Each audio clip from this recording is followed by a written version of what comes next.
Welcome and namaste. We are going to work a little bit with the fire element today, just trying to get ourselves a little bit of heat for so many reasons. But let's start into the practice, and I'll talk about it in bits and pieces as we move. So we're going to start in child's pose today, actually. Now, you could always try that again, in another pose if there's another pose that suits you more, right? Otherwise, you can always modify. But find out if there's an area in your back that could use a little bit of extra space. And if so, bring your inhales directly into the area that is asking for that space and see if you can't find that extra space with the inhale. And you might go to that same area the whole time. You might change it around, starting in the low back, moving up to the upper back, etc. Whatever floats your boat.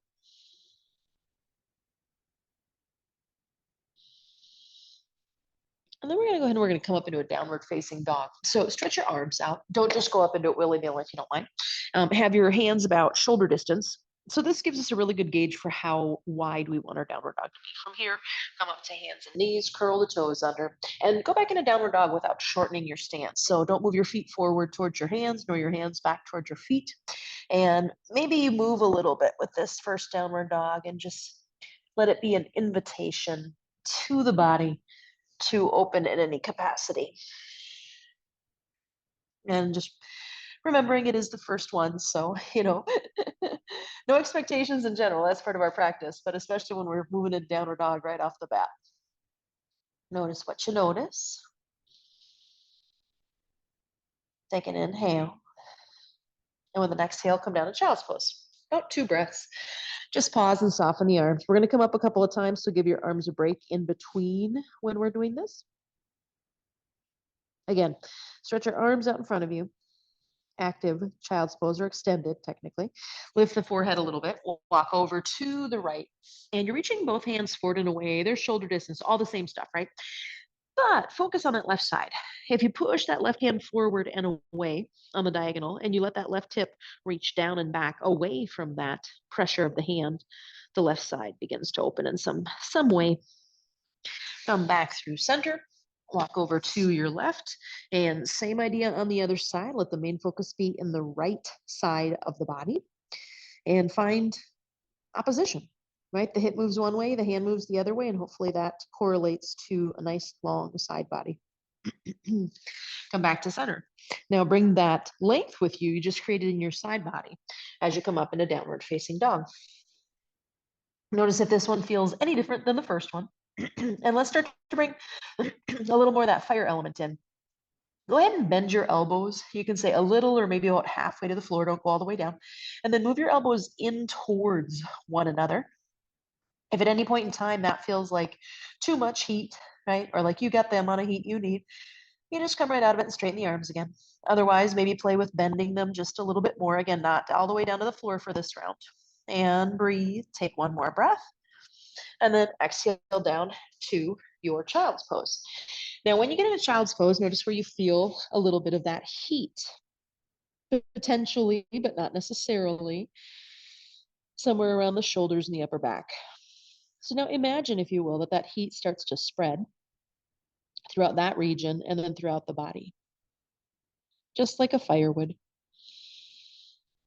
Stretch those arms out, plant the palms down, come on up into downward facing dog. Right? And again, you can stay right here with just plain old downward dog. You can bend the elbows and you can start to bring them towards the earth. Third option, bring them all the way down to the earth in what would be considered dolphin pose. Now, with this one, I suggest, especially since it's pretty fresh in the practice, that you bend your knees a little bit and really push forward and down to move those hips up and back, right? Keep that upper back pulled in, try to keep the neck soft. And anytime you feel like you need to come down to child's pose, you come down. Otherwise, if you can stay for 2 more breaths, stay for 2 more breaths. And then when you have that second exhale, come down into child's pose and let the arms rest. And again, imagine, if you will, that heat, that fire is spreading from wherever you felt it in your body throughout your entire body. Okay, we have one more thing, and then we will give this part of the practice a little break, so to speak. So as always, you have many options. You're either going to come up in downward dog. We all are. Let's start there. Some of us just bend the elbows a little bit, move the elbows towards each other. Some of us, we're going to do a pattern where we drop the right elbow down to the ground and then the left elbow. Move the elbows into the center the whole time, and then lift your right elbow up and then lift your left elbow up. Now reverse it. Left elbow down, elbow moving into center. Right elbow down, moving into center. Left elbow straightens and right elbow straightens. One more on each side. Right elbow down, left elbow down. Right elbow up, left elbow up. Left elbow down, right elbow down.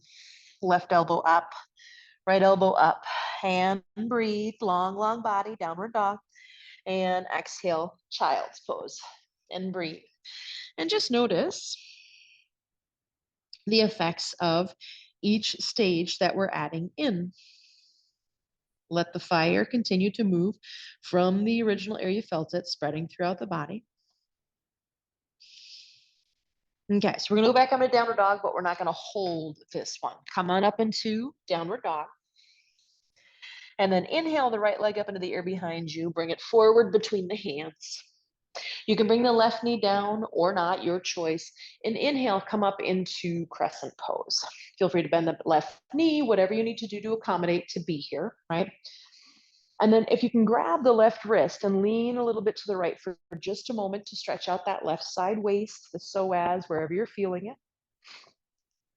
Coming back to center. You're gonna go ahead and you're gonna bring your hands together at your heart.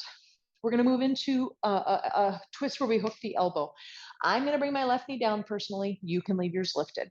Go ahead and hook the left elbow to the outside of the right knee, or bring the left hand down underneath the left shoulder, and then push your elbows in, or your elbow and your arm into each other, and use that as a way to twist, right?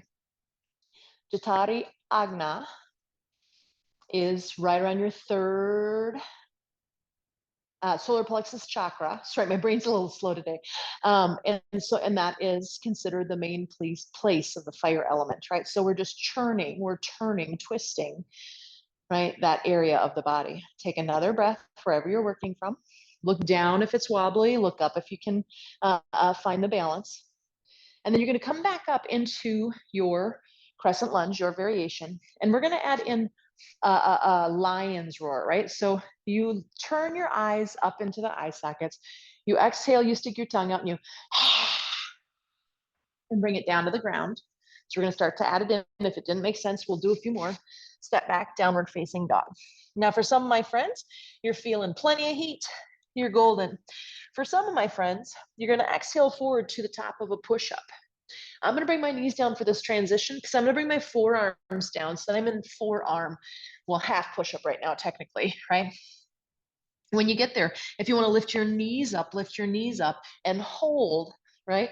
Either top of a push-up plank or forearm push-up. Knees can be up or down for any variation. Shoulder blades down the back, a little bit together, toning that low belly up so much that your hips don't drop beneath the shoulders, right? There's a nice fine line. And then make your way back into your downward facing dog and breathe. Inhale, left leg up into the air. Bring it forward between the hands. And that back knee can be up or down, and you can come up into your version of crescent pose today, right? Grab your right wrist with your left hand, lean a little over to the left just to try to open up and pull out of the front of the right hip, thigh, waist, whatever you notice, right? And then go ahead and come back to neutral. You're going to bring your hands together in front of you. I'm going to bring my knee down personally, my right knee. And then you're going to hook your right elbow to the outside. You could leave yours lifted, right? You got to remember, I teach multiple things a day. I've already done this once. Inhale, get tall. So I'm trying not to wear my body out, right? Push your right elbow and your left knee into each other. Maybe turn to look up. If it feels really wobbly, maybe turn and look down. And then breathe wherever you're working from. Again, bring your awareness into that space just a little bit above your navel. Feel that area getting a churning. And then inhale up into your version of crescent. She says as she falls over. Maybe you move into that half or the crescent moon shape. And again, right, I'll come closer to the camera for this one. As you come down to the ground, lion's roar is something like this. Hands come to the floor, step back to downward facing dog. So dissipate a little bit of the heat, right, with the lion's roar. Inhale the right leg up into the air behind you. Exhale it forward between the hands. Step your left foot forward between the hands. Come on up about halfway. Hands on the shins, maybe on your feet, the floor, whatever you want to work with. But I want you to find that long, long spine where the spine is what I'm going to say equidistance on all four sides. I know your spine is not four sides, but right, often when we come into these poses in certain areas of our spine, I'll give the example of often the neck is out of alignment as far as the having equanimity, right? You're either moving forward with your chin and the back of the neck is squished, or your chin is tucked into your chest and the back of the neck is longer than the front. So find that. The other one that we often work with here in most bodies, a lot of patterns, right, is that middle rib cage, low back. Often we are sagging down and the front of the spine has a longer than the back, right? So again, try to find that equanimity, I'll call it. Take another breath. Now, sit in a chair pose. You don't have to sit far. You're going to be here for a little bit. I'm not going to lie. You're either going to interlace your fingers, point your index fingers forward, keep that equanimity on all sides of the spine. You can always come up a little bit out of the bending, right? You might bring the arms down and turn the palms up into an open receiving position. It's just going to help some people's shoulders soften, take a little bit of the heat out of it. This is where I'm going to live today personally, right? And then, right, we're going to add in Kapha, which we've worked a bit lately. That's the one where it's an active exhale and a passive inhale. So let the belly muscles, right, the upper belly muscles push up into your diaphragm.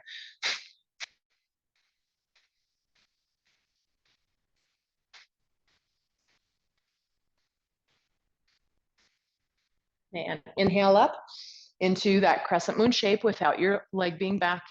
Exhale through lion's roar. Down into a forward fold. Hang and breathe. We've got 3 more rounds of that. Inhale, come halfway up. Exhale, sit your buttocks down, either arms out in front of you, interlace, fingers reaching forward, or your palms out in front with arms out in front with palms turned up, right? Shoulder blades down the back, equidistance on all sides of the spine. And here we go with that Kapha. Make sure the inhale is passive.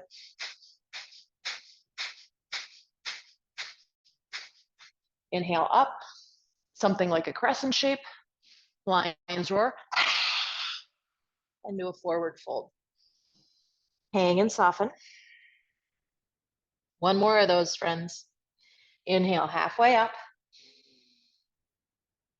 Sit into your chair pose, whatever version you're working with. And again, take a few moments to check it before you move into that Kapalabhati. If you're building too much heat, come up a little higher, or maybe just stand up with your arms out in front of you. Find your modification. It can be whatever you need.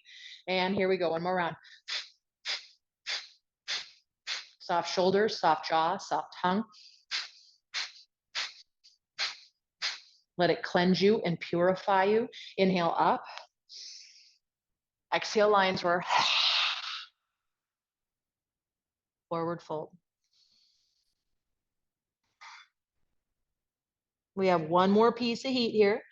You can come halfway up and then bend your knees and plant your hands. You could use blocks here. Step your left foot back. Inhale up into crescent lunge, right? Or high lunge, I guess I could say. And then maybe that the blanket comes in, you bring the left knee down to the ground. That would be totally fine, right? And then some of us, this is fine. This is a lot to hold. We've got enough heat today. Some of us, we might come forward, interlace our fingers and reach the index fingers forward and the left heel back, right? Into what I sometimes call, I don't even know what I call it. Oh man, mine is so slow today, you guys. I am full on in Kapha energy, by the way. And last 2 mornings I've woken up so hard. And then inhale up into crescent, lion's roar on the way down. step back. Last two chances for heat here. You'll do that on the other side, but if you want to come forward into plank, you can hold that and stay there. Exhale forward, come down through your push-up.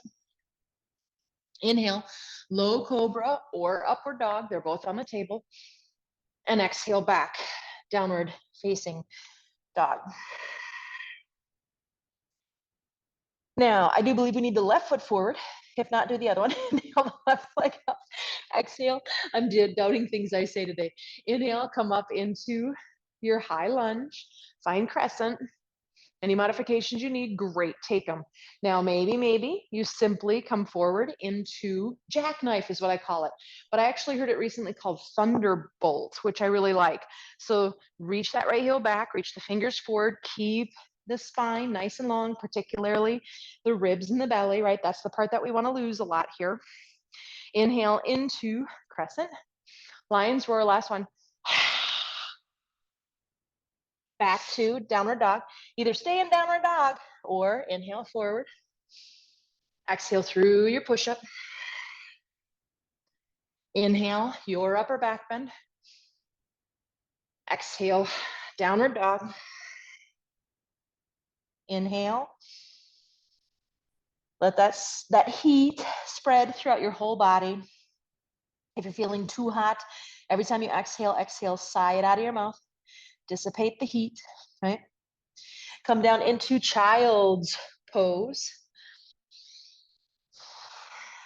Let those forearms come down. Let the body rest. Bring breath where it's needed.